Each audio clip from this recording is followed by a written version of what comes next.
are you hurting your voice, your vocal cords? Val's going to help us. So what is a Kihap? So Kihap in Korean means yell. So we do a lot of yelling, not from up here, just down below in our diaphragm. It's more of a grunt. Okay. And we yell for multiple reasons. Number one, to scare our opponent, all right? To draw attention to the situation, to feel more confident, like more empowering, and then also, to kind of focus on what you're doing. Okay. So we key up almost like when you see like tennis players, or you see it in sports all the time, right? Where they grunt. It's really a loud grunt. But a lot of people, if you go to tournaments all over the nation, they're yelling really, really loud. Yeah. And I understand there's some value to that, right? But maybe you could teach us so we don't actually have a lot of damage in the long run. Sure. So as actors, we use our voice all the time. I'm also a singer, so I know what you mean. Awesome. So we have to be careful when we use the word grunt, because I think what we're talking about is actually, going down into our core and really pulling the voice up from there. Sometimes when people think of grunts, they think of it coming from the throat, or like, I'm just going to squeeze it. That's the exact opposite of what you want to do with a yell. Now, I know down here you're using those muscles, but you don't want to use the muscles up here. That's what starts to create that tension. Right. So what you want to look out for is a gravelly voice, a tired voice, that sound that you can sometimes make that just sounds really dry. They call it almost like a vocal fry. Okay. Yeah, so you want to look out for those things. You want to make sure that you're hydrated.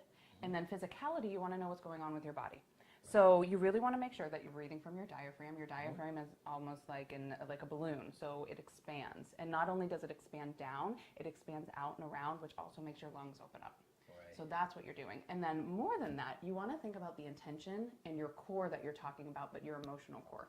Okay. So there's a woman who teaches, and I'm sure many people teach this, but I was instructed by a woman in her books, and it's all about the intention. So the thought to breathe, or the impulse to breathe, comes from the thought.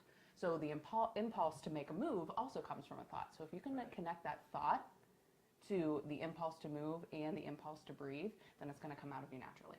Nice. Can you key up for me? Oh, yeah, sure. Is it just key up? Oh, you could say, hey, just go watch a Bruce Lee movie, and you have a wide variety of key ups.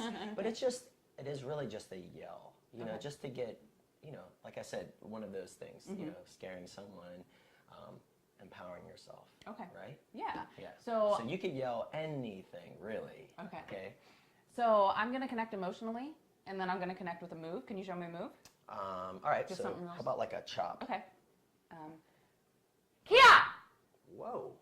So it rises above that kind of grovel because you were going after it, and you were committed to what you were reaching. Same way you want to reach with a move, you want to reach with the sound. I literally thought you were going to say, you got to be super quiet. And I was like, oh, this is bad for my business, right? But yours was better than mine.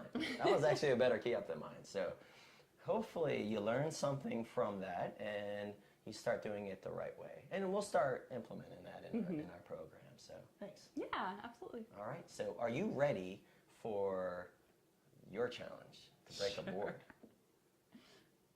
Are you sure? All right, I'm ready.